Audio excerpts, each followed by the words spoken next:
what's up guys, welcome back to my channel Genjan Koben Studio. Boom. Oke guys, sore ini aku akan membuat kontenku lain sedikit daripada yang lainnya. Oke, sebenarnya hari ini aku ingin menceritakan kamu tentang pengalaman aku berada di Indonesia untuk menyambut Hari Kemerdekaan HUT RI Indonesia yang ke-77 pada tahun lalu ya. Memang aku boleh katakan salah satu pengalaman bagi aku, salah satu pengalaman yang hebat untuk diri aku sendiri, karena banyak perkara yang terjadi semasa aku berada di Indonesia dan aku amat merinduinya dan aku amat terhutang budi dengan saudara-saudaraku yang berada di sana, yang memang sungguh-sungguh hebat lah kan. Ya guys, kita gaul-gaul kopi dulu. Oke, so aku akan cerita dari pertama kami sampai ke sana, sampailah kami balik dari sana ya. Aku akan cerita satu persatu.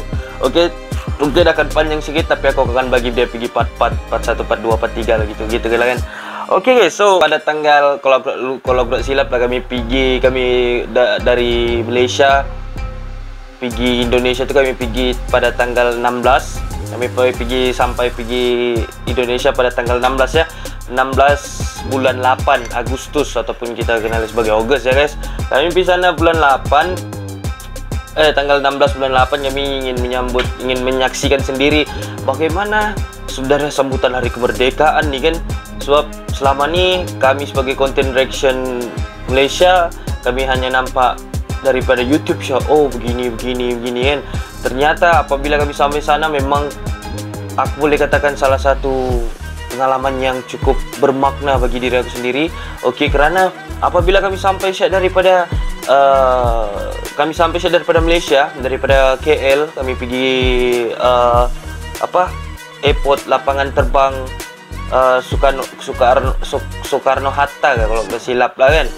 Lupa soalnya guys, kalau aku salah betulkannya, kalau tidak silap lah. Dan kami dijemput terus ya, oke, oleh Mas Adi, Mbak Eli, dengan Bro Dodi Wijaya, Babau kan, orang jemput lah. Sorry kalau ada nama-nama yang aku tidak tersebut di dalam video ini, sebab aku lupa ingat, oke? Dan aku betul-betul terhutang budi juga dengan Mak Iin, Mak Kiki, Panca, Cikgu Fidi, dia punya keluarga, Nabila, dan ada lagi beberapa orang, sebab aku panggil di sana kan Pak siapa? Pak, minum kopi Pak, gitu kan? Oke, so aku lanjut cerita. Aku pergi sampai di airport tuh, di lapangan terbang tuh kan. Di lapangan terbang tu kami sampai terus datanglah Mas Adi dan Mbak Eli datang jumpa kami, Bro Dodi sama Mr. Babau. Aku sungguh-sungguh terharu lah kan, sebab kami datang sana jauh-jauh, tiba-tiba dijemput begitu, macam ahli keluarga yang dari jauh datang jemput kami. Terus pelukan yang memang best lah. Aku rasa macam family jauh lah. Dan yang hebatnya pula, terus tuh Dodi dengan Babau nih, kan time itu kan kakiku kan masih bertongkat lagi, aku jalan pakai tongkat. Aku pakai tongkat ya guys di Indonesia, yang gara-gara untuk melihat sambutan Hari Kemerdekaan di Jakarta tuh. Aku pakai tongkat. Lepas itu si Bro Dodi sama si Mr. Babau lah yang angkat bagku. Memang cukup kagum lah, sebab orang sanggup angkat bag tu kan. Lepas tu kami pick satu, ada dekat airport tu kalau aku tidak silap. Dia tidak jauh juga ya guys, dia tidak jauh juga dari situ. Ada satu kedai, dia macam warung kopi di situ, kami duduk minum situ. Dan itu first time aku minum kopi di Indonesia. Itu first time lah kan. Itu bagi aku mau cerita pengalaman kan, itu bagi aku first time lah. Memang bagi aku satu pengalaman yang biasa di situ. Aku dapat minum kopi itu, lepak-lepak dulu situ. Dan selepas tu, habis tu kami diminum di situ, kami bercerita lah tentang bagaimana sambutan nanti yang akan berada di Jakarta. Kami bercerita dengan Mas Adi sama Mbak Eli. Kami bercerita lah bagaimana sambutannya begini kan. Terus tu, oh ya, aku lupa mau cerita pula yang time sebelum kami jalan pergi sana tuh, pergi tempat kedai kopi tu, warung kopi tu, warkop lah kan. Kami singgah dulu pergi beli apa, kalau kami panggil SIM card lah kan, SIM card Telkomsel tu. Harganya boleh tahan berapa ya kami beli? Aku beli Telkomsel tu dalam 165.000. Lama gitulah 165.000 saja kami bagi paspor. Apa semua daftar pas pergi warkop tuh, warkop minum-minum, cerita apa semua tentang bagaimana keadaan nih kan. Lepas itu baru kami pergi malamnya tuh, kami dibawa pergi kedai makannya. Dia macam mana ya aku cerita. Dia bukan kedai warung, warung yang uniknya di Indonesia nih kan guys. Dia punya warung-warung tuh bersusun di tepi jalan sih. Dia kecil sih tempat tuh. Kecil, tetapi dia masing-masing ada jual dia punya makanan sendiri lah. Contohnya ada sate, ada aku ingat si Angkol makan tuh, dia suka betul makan itik tuh, itik bakar ke apa tuh, itik panggang ke apa tuh. Dia memang suka makan itu. Masing-masing lah menjual, ada baksonya, ada sotonya, masing-masing itu ada menjual orang punya makanan lah. Oke, sebelum kami pergi ke tempat makanan tuh, sepanjang perjalanan dari airport pergi Jakarta Pusat tuh kan, kami tinggal di Jakarta Pusat kan tuh. Sepanjang perjalanan dari airport ke Jakarta Pusat, aku amat kagum dengan aku boleh katakan bangunan-bangunan yang sungguh-sungguh besar, dan itu bagi aku salah satu bandar yang modern ya. Apabila kau sudah masuk ke Jakarta Pusat tuh, di area Jakarta lah, boleh katakan kan, di area Jakarta tuh aku memang amat terkejut. Pertama kali aku datang ke sana, aku tengok, aku bilang serius lah Jakarta begini kan. Aku udah expect yang sampai begitu, aku punya reaksi sendiri kan tema aku di sana. Ini kan memang cepat. Belum lagi aku terlupa lagi aku di mic-ku. Aduh. Time sudah rancak bercerita kan guys.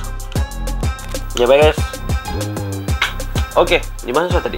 Oke, time itu kan aku dalam perjalanan tuh, aku tengok bangunan tuh, aku bilang, gila ya, aku bilang gini, rupanya pembangunan di Indonesia nih ya. Aku boleh katakan salah satu pembangunan yang sungguh modern, sungguh maju ke hadapan, dengan bangunan-bangunannya lagi yang besar, sana sini rapat-rapat. Dan kita tahu Jakarta tuh luas kan, dia ada Jakarta Barat, dia ada Jakarta Utara, Jakarta Selatan.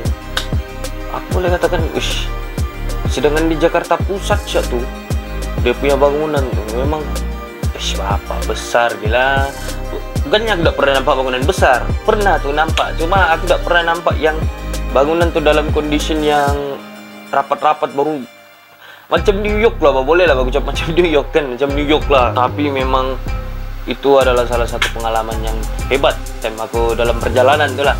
Oke, dalam perjalanan tuh belum lagi kami balik ke hotel, kami sampai ke, kami dibawa makan di satu tempat yang tadi aku cerita tuh di awal video tuh, tempat warung-warung tuh kan, warung-warung tuh. Dan disitulah kami menyanyikan lagu kebangsaan Malaysia, negaraku, dan lagu kebangsaan Indonesia.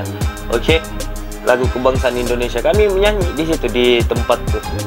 Jadi kita boleh nampak di situ macam mana pemersatuan di antara dua negara nih kan, Malaysia dan Indonesia. Kami bawa lagu Indonesia Raya, dan kami bawa juga lagu negaraku di sana, lagu Malaysia, lagu kebangsaan Malaysia. Oke, dan semua orang di situ pun tengok kami, nampak kami kan macam, ini baru namanya pemersatu nih kan. Memang hebat lah. Dan dia punya makanan, aku boleh ceritakan tentang makanan di Indonesia. Time kami makan sate tuh, sate tuh, aku suka makan sate. Dan apabila aku dibagi sate tuh, aku ingat nih sate, aku makan sate kambing, dan aku paling suka dia punya lada kicapnya tuh. Aduh sih, dia punya lada tuh simple sih dia bagi ya, dia bagi simple, kicap, lada, ada apa guys, ada campurannya sedikit lah, aku tidak tahu apa lah kan. Cuma aku makan, memang sedap ya guys. Sate kambing tuh, dia punya rasa, kadang kambing ini ada yang hanyir, tapi dia punya rasa bukan hanyir ya guys. Dia Indonesia yang uniknya makanan mereka nih, dalam makanan nih, memang kalau kau makan akan terasa dia punya bumbu tuh memang sungguh-sungguh sedap. Apabila kau makan kan, memang sungguh-sungguh sedap. Kau rasa dia punya makanan, kau rasa dia punya tekstur itu memang sungguh-sungguh sedap. Aku minat tuh sate apa? Sate kambing, tapi ladanya aku lupa. Tapi si Angkol dia makan Aku lupa lah, tapi itik lah guys. Dia makan itik. Dia makan itik. Di antara itik bakar ke itik panggang gak kalau gue silap. Dia makan 2 piring guys. Bapak padu, angkol nih. Angkol, jangan lupa nanti kalau kita pergi Indonesia kita pisahan lagi ya. Kita pergi, aku lupa namanya tuh, Jakarta Pusat tuh. Tapi aku udah tahu, aku rasa kamu tahu nih tempat makan tuh. Tapi aku lupa ingat sudah. Cuma itu aku ingat tuh, dia satu tempat begini, tempat makan semua situ. Tapi yang macam tempat-tempat kecil lah. Tapi ada makanan di situ, oke? Dan selepas kami pergi makan, kami balik ke hotel. Dan kami balik ke hotel, kami ada bergambar di depan hotel tuh. Aku pun lupa sudah hotel apa tuh kami ambil ya. Tapi aku lupa sudah. Oke? Dan kami apabila sampai ke sana, dibawa oleh Mbak Eli sama Mas Hadi lah. Kami sampai sana. Dan selepas itu kami check-in dan aku masuk ke bilik. Aku ambil bilikin dan aku terkejut. Kami ambil hotel 3 bintang ya. Hotel 3 bintang ya. Dan selepas itu masuk ke dalam. Uish, aku bilang, bapak dia punya hotel 3 bintang ni bapak besar kan. Dia punya bilik tu kan. Aku terkejut lah. Dia kiranya okey lah, okey, nice. Dia punya, daripada dia punya servis cantik, dia punya bilik pun okey, selesa. Dan di reception pun orang yang kita jumpa tu pun okey, nice. Kalau kita berjumpa, kita bercakap, tidak sombong apa semua kan. Dan selepas itu kami stay lah di situ. Dan malamnya macam tidak buat apa, semuanya macam penat di situ baring kan, rehat lah. Tapi kami ada bercerita tentang bagaimana esok kan. Kami sampai tanggal 16 dan kami bercerita untuk tanggal 17 bagaimana esok kita mau berjalan macam mana, kita punya pengaturan masa lah kan. Sebab kita tahu yang tanggal 17 itu hari kemerdekaan Indonesia dan memang sungguh-sungguh ramai lah di situ kan. Jadi kami pun berpikir macam mana kan. Tapi awal lah pada malam tanggal 16 itu memang awal kami semua tidur. Dan malamnya tu tiada kami buat apa-apa, sudah kami rehat sebab penat kan. Dan aku ada keluar juga tapi minum kopi insyaallah kan. Oke guys, so kita akan sambung pergi part 2 tanggal 17 tu pada hari kemerdekaan tu apa yang kami buat, oke? So stay tuned.